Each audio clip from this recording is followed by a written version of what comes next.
I'm Kathy Unruh. Welcome to First Look at Tampa's redevelopment. Today, we'll visit Central Park for a construction update on the $450 million Encore development. We'll then make our way over to Drew Park to learn why this redeveloping community is so successful at attracting and retaining high-quality businesses. It's all ahead on First Look at Tampa's redevelopment.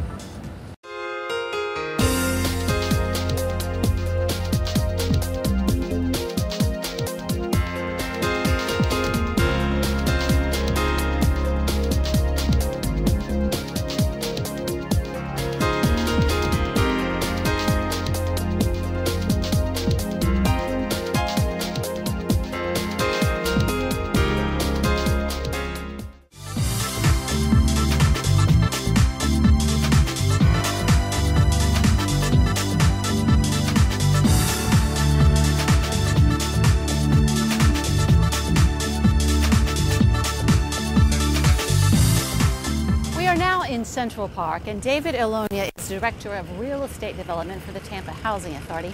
David, we're making an encore visit to Encore, the development that we're standing in, but for those who weren't with us last time, refresh our memory on what this development is. Well, this is a very unique development consisting of over 28-acre site, former Central Park public housing development.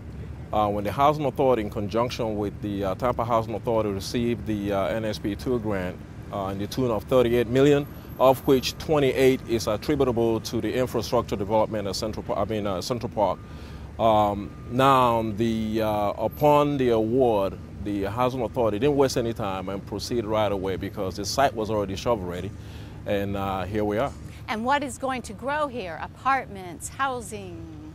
Oh yeah, we're going to have roughly over 1,500 units of market rate affordable housing, consisting of market rate and affordable housing. Affordable housing is estimated around 794 units, and the rest of the balance of the 1,500 units will be for market rate.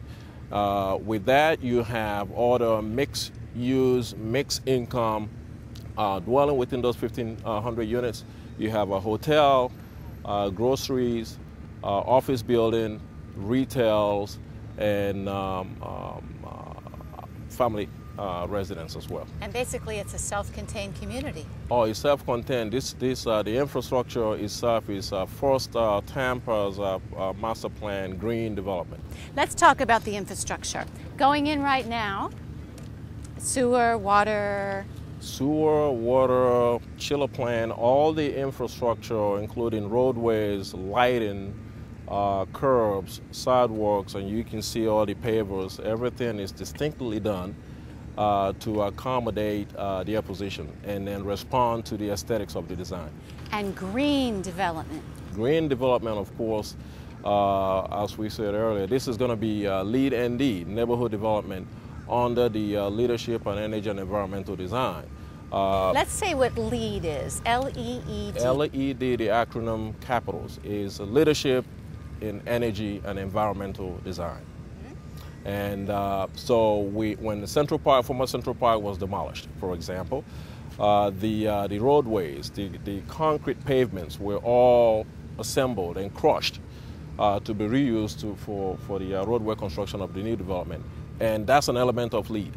And you talk about connectivity, the water management system, the type of landscape that we're using, the native plant, and on the chiller side, the vault. We're using the vault. The water that's going to be collected, the vault is going to be used to collect rainwater, which will be used to water the landscape. So that's a huge saving on the water side. Will solar energy be used here as well? Solar energy on the chiller side. We have a park that is associated with the chiller plant construction. The phase 1 is under construction now. The park side will contain, over the access to the tunnel of the chiller will be covered with solar panels. 99 panels is estimated for that construction. And the energy that will be received or obtained from that solar panel will be used to offset the electric costs for the street lighting. Calendar, when will we see the first building? The first build in Ella, the senior housing, is 160 units, 1 and 2 bedrooms. Will be 7-story structure. We estimate substantial completion by November of 2012. But they're on schedule. They will be on schedule. They understand what this project means. Because a lot of job is on the line in terms of creation. It was estimated on the infrastructure side and throughout the vertical construction that through the process, this project will produce or create over 4,000 jobs and sustain through that process within the local economy to about 8,000 jobs. And after construction, sustain about 1,000. That's wonderful. Thanks for the update, and I'm sure we'll be back here again as the project develops. Oh, this will be awesome. When it's all said and done, this will be the talk of the town. It's going to be a very unique development. Everything is carefully selected in terms of material. It's going to be a very, very unique project. The aesthetic is going to be wonderful. Okay. Thanks, David. Thank you very much. Appreciate it.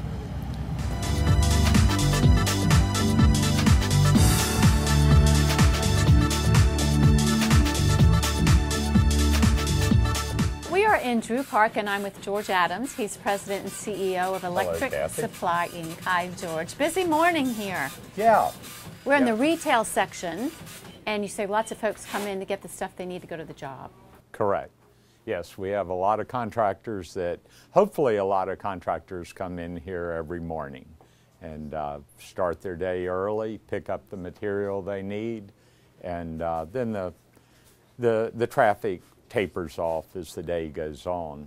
But this local retail is just a tiny fragment of what the business does. Yes, and actually we are a wholesaler, but it's similar to a retail environment. And yes, most of our material either ships on one of our 22 trucks, or we drop ship a lot of large projects directly from our manufacturers to the job sites. Across the country, across the states? Our market covers most of the state of Florida, and we also sell into the Caribbean, Central, and South America. What kinds of products?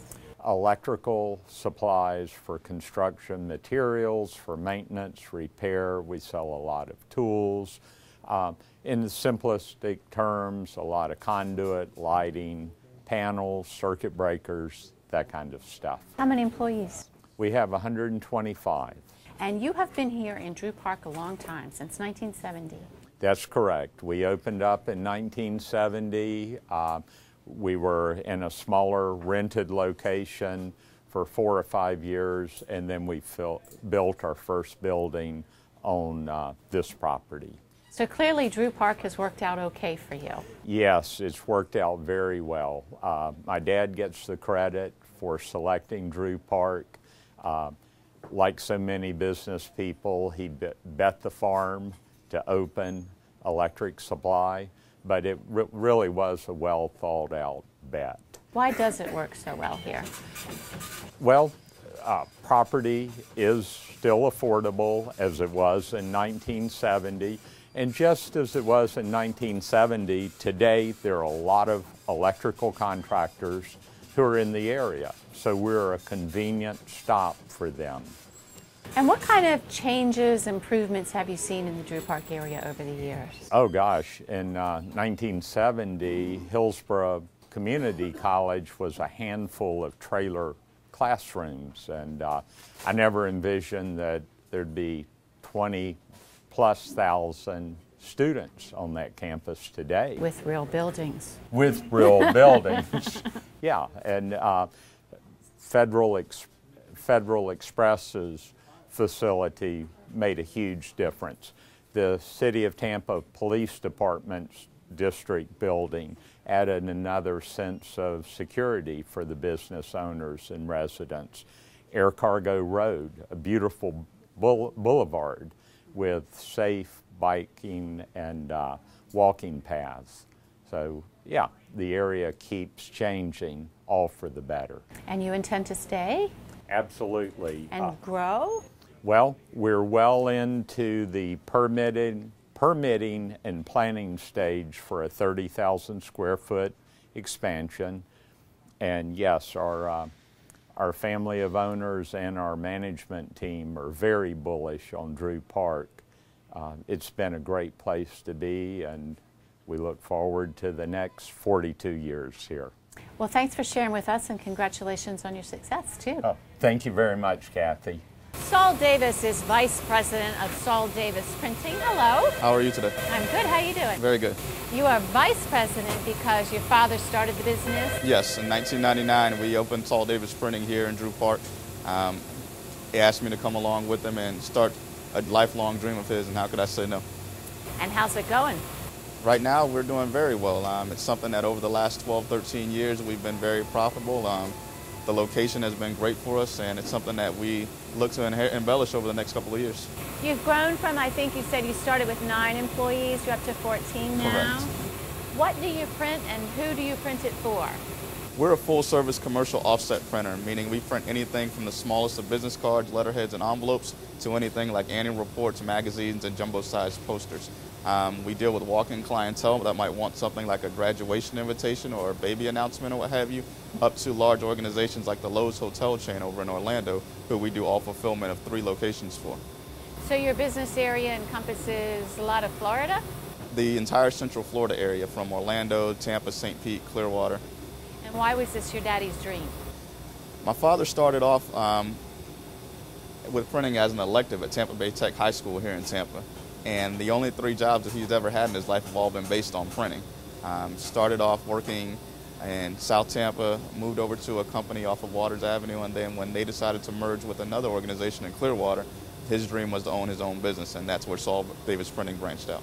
And does he still work with the company? Yes, he is everyday hands-on operation as owner and president. And you say that Drew Park's been very good for you. Drew Park has been excellent for us due to the fact that its primary location here in Central Tampa. I mean, we're 2 minutes away from the airport, who's a large client of ours, off of the interstate. We can head over to the fairgrounds, easy access to our customers over in Orlando via I-4, and a large traffic population that goes through the Hillsborough area, happens to see us and stop in. Seeing many changes in Drew Park in the 12 years you've been here? Very much so. It went from being a situation to whereas business-wise, economically, Drew Park was on a decline back in the late 90s. But in the early 2000s, there was a resurgence, and the Drew Park Redevelopment Committee has been a great part in helping us, bring about that resurgence here in the area. So you plan to stay and grow? There is no doubt whatsoever that we will be in Drew Park. Okay, so thanks for talking with us. Thank you. We're visiting another family operation in Drew Park, Quality Rollers, was started by Carlos Nunez Sr. back about 1980, and Carlos Jr. got involved about 10 years ago. Let's start with the basics. What do you make? What's a roller? Well, basically, as far as a roller, it's what goes into a printing press. It can go into packaging equipment. It could even be considered the wheels on a monorail or anything like that. So any kind of a metal casting with rubber on it, different types of rubber, that's essentially what a roller is. And what got you interested in starting this business? Well, what got me interested is actually I was looking for a job, and I really didn't know what I was getting into. So I found a job making rollers. I really liked it, and that's why I've been making it ever since. And now you train people here on the job to make the rollers. Yes, we do. Because, it's hard to find someone who already knows this industry. And it's interesting, we just came from Saul Davis Printing, and you make the rollers that they use right around the corner. Yes. So a lot of your business space is right here in Florida. Absolutely, yes. In our general area. Yes. Tell us where. Yeah, generally it's basically in the Bay Area, but we also do international work. We also basically just kind of do mostly in Florida, but it does trickle to other states too. If there's something kind of odd that needs to be done, we'll do it. So anywhere the work comes from is what we do. And why Drew Park is the location for you back in 1980? Well, actually, when I was looking for a place to start a business, Drew Park was, to begin with the most affordable one, and it was pretty centric, So it kind of appealed to me, and I talked to my wife, and we decided this would be the place.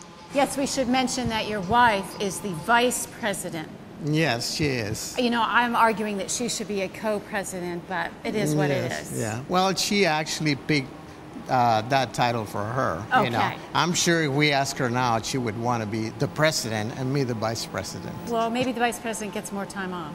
Yeah, probably. She did help with the sprucing up of the outside. You got a facade grant from the CRA. And tell us what you did with that money. As far as that goes, we ended up paving the whole parking lot. We painted the building. We added some awnings. Also, we replaced the fence, some bay doors, and some gutters as well. So we really spruced it up quite a bit. And to get the facade grant, you applied and... Well, we applied and we immediately proceeded because it was a very good opportunity for us to do that. We actually were thinking about doing these things when this opportunity with the city cooperating with us came. We thought, let's do it as soon as possible because it is a very good thing. Because the city matches dollar for dollar. You put in $1, city puts in $1. Yes. So what's your future here in Drew Park? Well, as far as that goes, I guess we're going to continue to improve the quality of our work, our customer service, anything that we can do to expand, you know, what we do.